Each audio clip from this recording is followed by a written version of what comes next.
Hi, kiddos. Okay, so like I said, I'm not going to be here today, but I definitely will be back Monday. I'll look over your AIM stuff. Thank you so much for taking it. And I was proud of most of you. So, yeah. So we're just going to finish up the birth control section, and then it's going to be really quick. So just take all you actually really have to do is fill out the chart. And then what I want you to do is read the plant stuff and start working on that. So it should be an easy day-ish. Okay, so first 5, I want you to label X, Y, and then just tell me what the fluid is that's the one in Z. And then suggest 3 ways in which the composition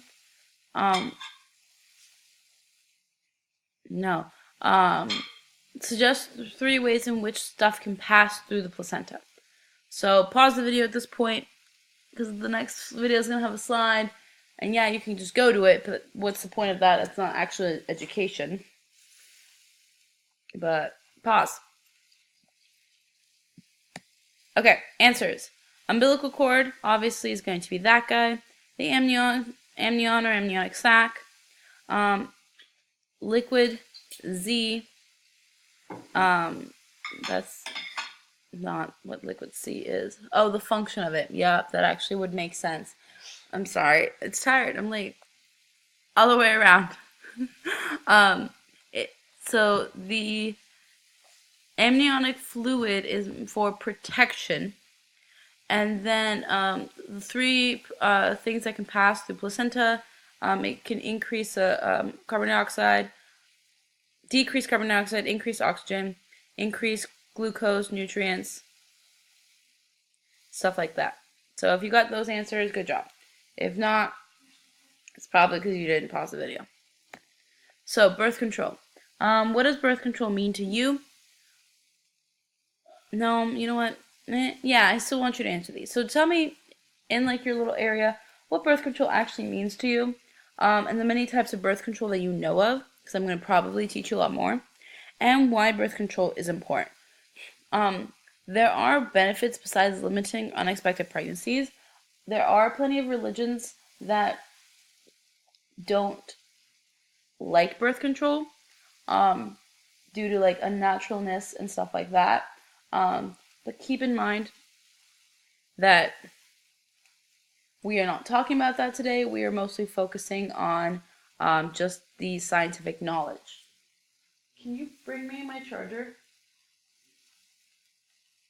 Okay, never mind. So, fact or fiction? Obviously you can't put your thumbs up, but just like think to see if it's a true or false statement. So you can't get pregnant if you have sex standing up.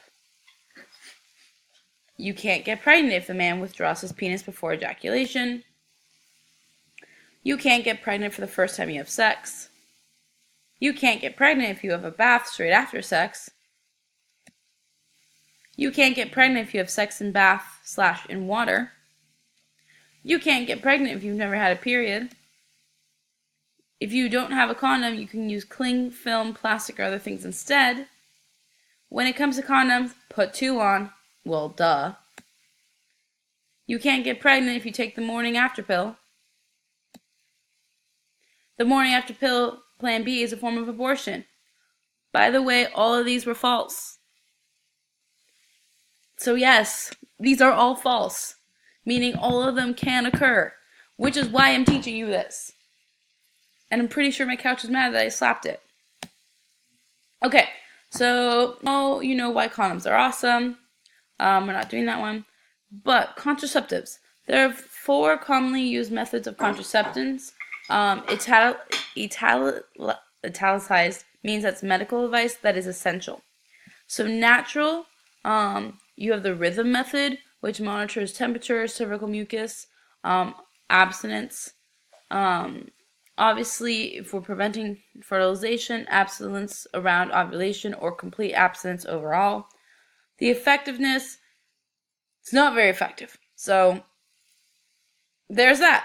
Mechanical. You have barriers such as the male-female condom, the diaphragm, the IUD. It's for preventing entry of the semen into vagina. It's effective and also aids in the prevention of or transmission of STDs. So yay. Chemical. Contraceptive pills, spermicide, can prevent ovulation. It makes the oviduct hostile to sperm. It also kills sperm in the vagina. Keep in mind, the vagina is already hostile to sperm.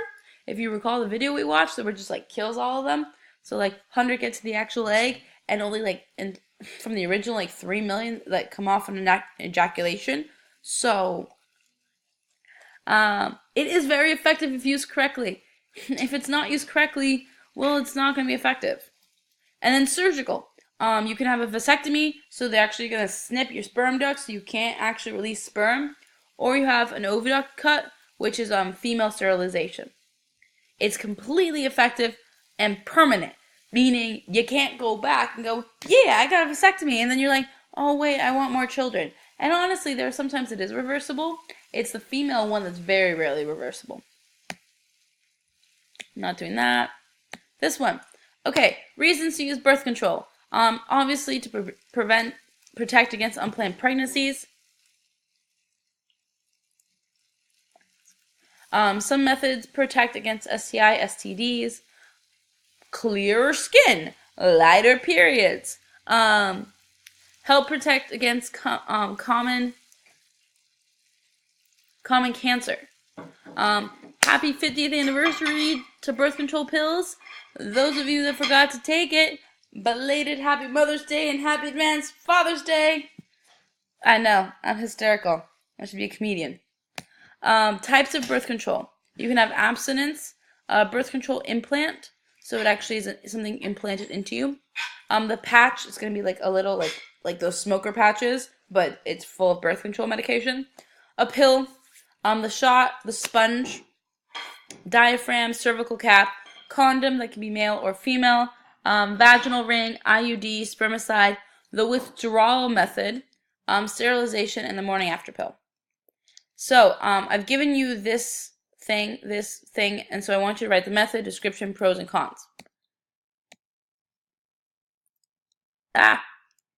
Okay, so a closer look. The first one's obviously going to be abstinence. Taking part in other kinds of sex play that don't lead to pregnancy, known as outer course. Or not having vaginal intercourse when a woman is more prone to getting pregnant, or periodic abstinence and having fertility awareness-based methods of birth control. The pros.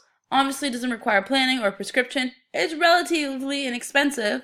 It can be carried on easily. There are no side effects. The cons.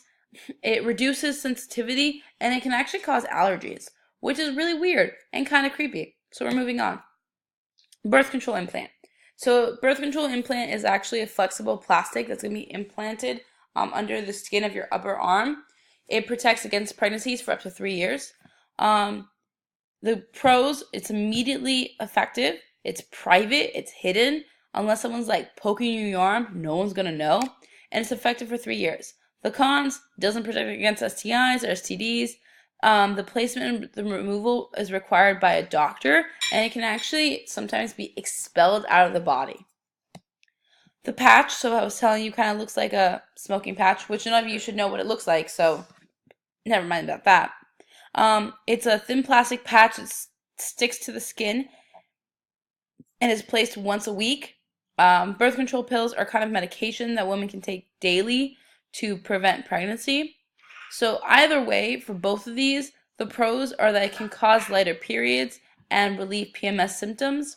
It can protect against uterine and ovarian cancer, may reduce cysts. It doesn't actually require a pelvic exam for use. The cons, again, you're not protecting yourself from STIs. You have to take it daily, which is easily forgotten. It does increase the risk of blood clots and heart attacks and strokes, and it does require a prescription, so you need to go to a doctor. The shot. It's a birth control shot that is an injection of hormones that prevents pregnancy. Each shot prevents pregnancies for 3 months. It's the most private method. It does not require daily or monthly attention. May stop bleeding, may reduce ovarian and uterine cancer. Again, does not protect against STI. There have been studies that say it causes a loss of bone density. Also, then you may delay ability to conceive after you stop using it. And there's like a thing about weight gain, which might be a myth, but some people do, some people don't. Every female is different, and so everyone's going to react differently. So just because one does doesn't mean the other will. The sponge. It's legitly a plastic foam. And it contains spermicide. It's soft and round, about 2 inches in diameter, and it's actually going to be inserted into the vagina before intercourse. If you don't do the sponge, you can use the diaphragm, which is a shallow dome-shaped cup with a flexible rim. Then again, it's inserted into the vagina. Or cervical cap. So the cervical cap is a silicone cup shaped like a sailor's hat. If you don't know what a sailor's hat looks like, look it up. You insert that into your vagina over your cervix. So that all of those are interesting placements. It can be inserted hours before sex. It can be used for multiple acts. So unlike a condom, which should only be used once, it does not affect periods. For the most part, it's slightly hidden. No one's really going to comment on it. It does not protect against STIs. There's actually a very low effectiveness of it. It does require a pelvic exam and fitting, and you actually increase a bladder infection, which is weird given the fact that your vagina and urethra should not be affected by it, but it does. Condoms, males. Condoms are worn on the penis during intercourse. They're made of thin latex that has been molded into the shape of the penis. Condoms female is a pouch that's inserted before intercourse to prevent pregnancy. Pros, does not require planning. It's inexpensive and easy to carry around. It does protect against STIs. The cons, you're reducing sensitivity. Some men can't maintain erections, which is more than likely because they bought the wrong size. Though it is most of the time one size fits all, so compliment. And allergies. But you should know that there are multiple different types of condoms, including some that are made out of lambskin, which kind of works for the allergies, unless you're allergic to chemicals. And now they've been making vegan condoms, which are known to prevent allergies. So no excuses, like none. We're done. Not with this, because we're still finishing this. The next one, vaginal ring. It's a small ring that's flexible. The woman inserts into her vagina once a month to prevent pregnancies. It can be worn for approximately 1 month, private, hidden, does not need to be fitted, may reduce PMS, may cause discharge, does not protect against STIs. An IUD, it stands for an intrauterine device. It's a small T-shaped device made of flexible plastic. There are 2 types available, the copper and the hormonal. It's immediately effective, private. It's nothing to remember. There's actually one that's a 3-year one. There's one that's a 5-year one. So it's a range depending on which one you have. It does not protect against STIs. It does require placement and removal by going to the clinic. It can be expelled. It can perforate the uterus wall, which can cause some damage. And technically, in like very small percentages, you can get pregnant. It's just not like legitly going to be viable. Spermicide is a birth control method that contains chemicals that stop sperm from moving. It's available without prescription. Lubrication may actually increase pleasure. The women who use more than once a day appear to have a higher risk of HIV transmission, though. It's a lower effectiveness. It can be messy. It can cause irritation. The withdrawal method, which you all were joking about last week. Pulling out of the penis, of the vagina before ejaculation.